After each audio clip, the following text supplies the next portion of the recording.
আচলতে আমাৰ ৰঙিয়াৰ যিটো বৰ্তমান আগৰ 31 নম্বৰ এতিয়া 27 নম্বৰ ৰাষ্ট্ৰীয় ঘাইপথত ৰঙিয়াৰ মাজেৰে যোৱা যিখন উৰণীয়া সেতু সেই উৰণীয়া সেতুখনৰ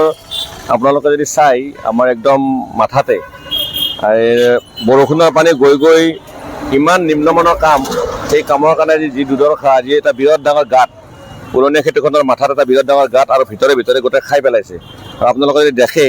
নিজে যদি স্বচক্ষু চাই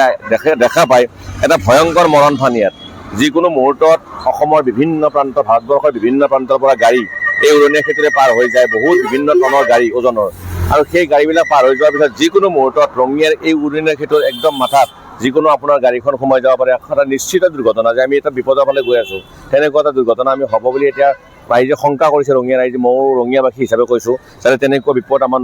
নঘটক সেই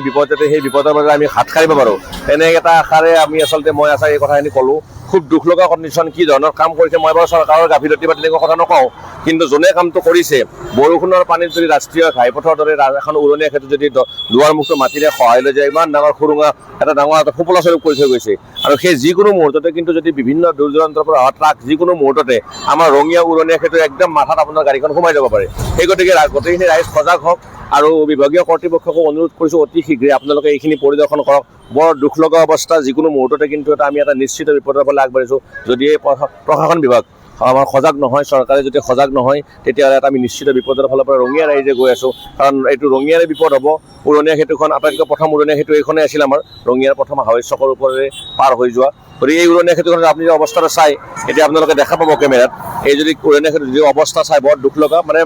গোটেই মানে বৰষুণৰ পানীখিনি বৈ আহি মাটি এখন দি লৈ গৈছে এখন উৰণীয়া সেতু যদি সাধাৰণ গাঁৱৰ যদি এখন দলঙত যদি মাটি খান্দি নিয়াটো বেলেগ কথা কিন্তু এখন ৰাষ্ট্ৰীয় ঘাইপথ ইমান ডাঙৰ এটা সংস্থা সেই সংস্থাটো যদি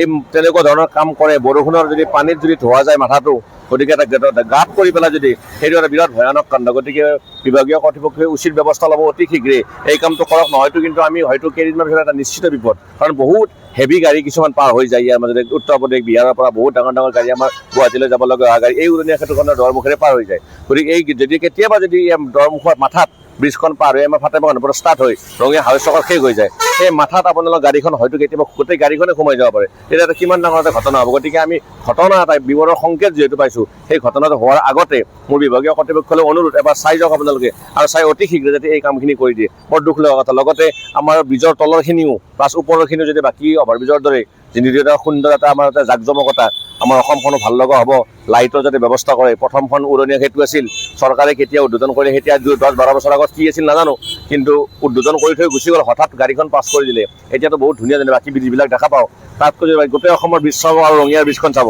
তাতে যদি ষ্ট্ৰীট লাইটৰ ব্যৱস্থা কৰে এটা সুন্দৰ এটা মনোমোহা দৃশ্য হ'ব যে এইখন আমি ৰঙিয়া পালোঁ ৰঙিয়া পাৰ হ'লোঁ বুলি এখন ব্ৰিজ ষ্ট্ৰীট লাইটৰ ব্যৱস্থা কৰক আৰু যিটো মাথা যিটো সেই ভয়ানক কাণ্ড হৈছে সেইটো বিভাগীয় কৰ্তৃপক্ষই অতি সোনকালে চাওক আৰু চাই যদি ব্যৱস্থা কৰক নহয়তো কিন্তু নিশ্চিত বিপদৰ দিশে আমি গৈ আছোঁ কাৰণ বহুত ওজন থকা গাড়ী এই মাজতে পাৰ হৈ যায় আৰু যিকোনো মুহূৰ্তত মাথাত গাড়ী এখন সোমাই যাব পাৰিব পাৰে আৰু আপোনালোকে যদি কেমেৰাত দেখা পাব এতিয়া যি ধৰণৰ এটা গাঁত ইমান ডাঙৰ গাঁত এটা ভয়ংকৰ আৰু তলৰ ফালে ফোপোলা কৰি পেলাইছে মাটিটো খাই যিকোনো মুহূৰ্তত গাড়ীখন সোমাই যাব পাৰে সেইকাৰণে মই আকৌ অনুৰোধ কৰিছোঁ চৰকাৰক বিভাগীয় কৰ্তৃপক্ষক তেখেতসকলে আহি চাওক আৰু অতি শীঘ্ৰে মেৰামতি কৰক এইখিনিয়ে আৰু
ৰঙিয়াৰ এইখন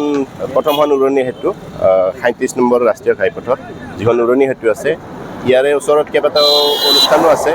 এতিয়া আমি স্থানীয় ৰাইজে আজি 2-3 দিনৰ পৰা দেখি আছোঁ যি মানে বহুত ডাঙৰ এটা গাঁত হৈছে ইয়াত আপোনালোকে দেখা পাব আৰু এই গাঁতটোৰ ফলত ব্ৰিজৰ যিখন মাথাত গাঁতটো হৈছে ইয়াতে হয়তো ডাঙৰ হেভি ভেহিকুল আহি ইয়াতে সোমাই গ'লে হয়তো বহুত ডাঙৰ এটা দুৰ্ঘটনাৰ কাৰণে মানে হেৰি হ'ব পাৰে, দুৰ্ঘটনা হ'ব পাৰে। আমি শংকিত হৈছোঁ, গতিকে